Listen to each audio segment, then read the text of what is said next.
What's up, everybody? Renfail here, and we're back again with another Ranger guide for Baldur's Gate 3. Now, if you've been following my channel for any length of time, you know that I'm playing my Ranger as a Beastmaster. I've got a Forest Gnome. He is a Short King. He is awesome. Wolf Companion, Raven Companion. It's so much fun. But at level 3, when you hit that amazing sweet ding, you're going to be given a choice for your Ranger in terms of a subclass. And there are a variety of ways that you could choose to play your Ranger in Baldur's Gate 3 based on 5th edition Dungeons & Dragons. So this is the ultimate beginner's guide on making that decision, which is going to define the rest of the gameplay as you continue to dive into Larian Studios' Forgotten Realms CRPG. If you're new to the channel, don't forget to like, subscribe, and hit that bell icon so you never miss an update. Daily streams happen at 11 a.m. Central Time, and we do way more than just Baldur's Gate 3, so check out all the other playlists. There's also a Discord, links are down below, but without further ado, let's get into the game and talk about the various subclasses for the Ranger so that you can make the best decision that's going to suit you for the next couple hundred hours of gameplay. There is that sweet ding. Level 3 Ranger. Look at all the things that just popped up. So many different cool things that we got here. So let's take a look here. We'll get a spell chosen just to get it out of the way real quick. This isn't hugely important, so let's just take that real quick. But what we really want to focus on here is the subclass and the way that you might want to play your Ranger in Baldur's Gate 3. Now, traditionally, I like the Beastmaster, and that's something I've played a lot of in early access, and I've got another playthrough that I'm doing right now as my little Forest Gnome, as you can see here. He looks pretty cool, doesn't he? He's got the Hedgewander armor already. Level 3 in the camp here in the Druid Grove. And the Beastmaster here allows them to bind themselves to an animal companion sharing an intelligent bond that flourishes in and out of combat. And you get to choose here a Ranger's Companion, which gains you get a beast companion that accompanies you on your adventure and fights alongside you.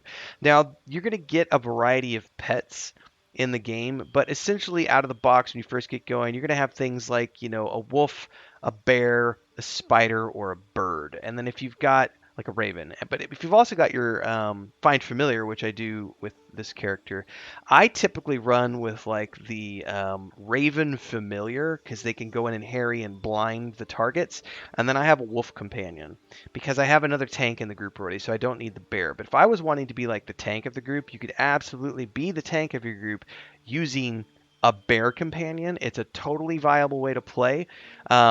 You can build your party around that if you wanted to, but the Beastmaster is all about having an animal companion and using that animal companion to your advantage, however that might be.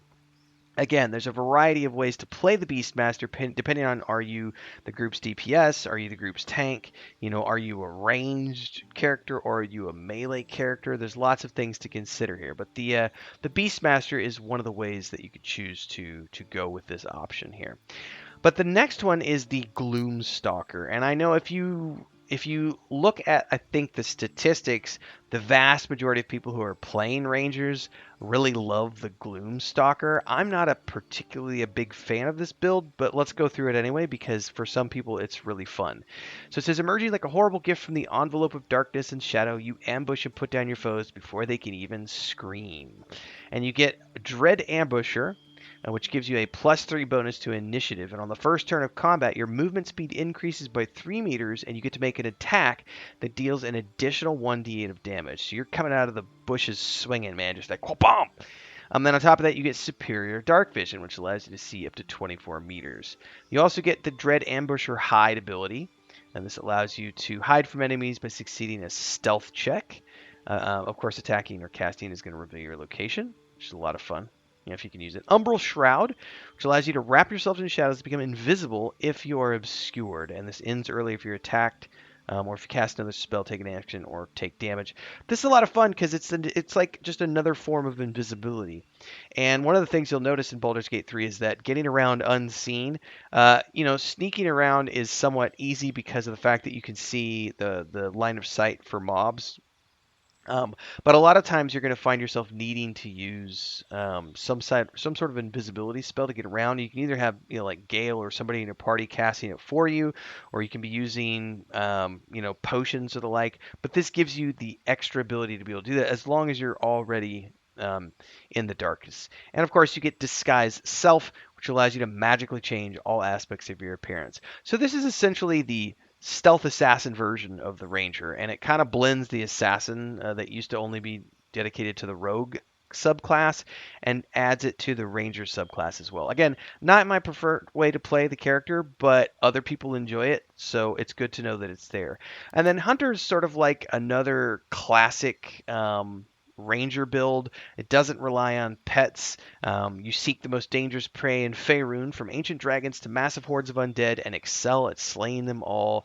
And you gain an access to Hunter's Prey, which unlocks this here, where you get to specialize in fighting specific threats, and you get to choose one of the following as your preferred enemy. So this goes back to the way it used to be done back in the day of having your preferred enemy, of saying, I'm going to be a giant killer, or I'm going to specialize at killing the Yuan-Ti, or I'm going to be specialized at killing, Dragonkin, or Undead, or the Fae, or things of that nature. So we get Colossus Slayer, which allows your weapon attacks to deal an extra 1d8 of damage if the target is below its hit point maximum. Quick commercial break, everyone, to give a shout out to all of these amazing people who are the guild champions at the highest tiered membership here on our channel. And of course, all of the members who help keep me full time and doing this for your enjoyment.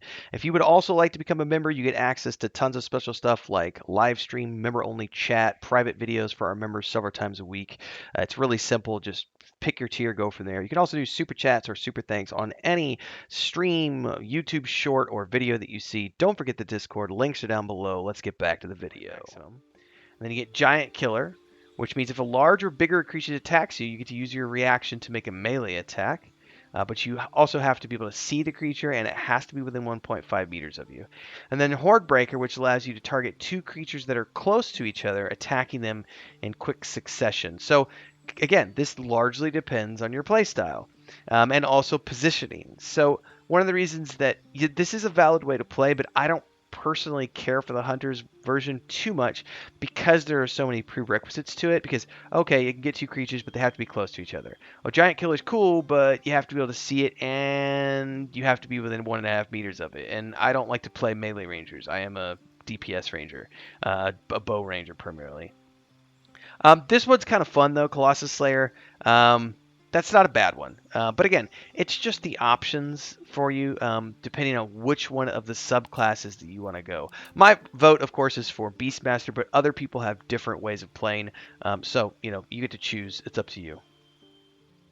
So there you have it, everybody. That's the quick and easy version to the subclasses for the Ranger in Baldur's Gate 3. Now, obviously, there are a lot of additional caveats to this conversation, like what kind of gear are you wearing? What's your party makeup? Who are you taking with you? Are you going to be backed up by a cleric, a wizard, so on and so forth? Are you going to be multi-classing, which is something that some people enjoy? I don't personally get into the multi-class stuff too much, but other people do. So again, this is just sort of the beginner's guide to understanding the basic subclasses you get as a ranger and what you might want to get into if you're brand new to Dungeons & Dragons or brand new to Baldur's Gate 3. If you liked the guide, don't forget to like, subscribe, and hit that bell icon so you never miss an update. Don't forget, daily streams at 11 a.m. Check out all the other playlists. Discord links are down below, and I'll see everybody in the next video or live stream. Until then, stay safe and happy gaming, everybody.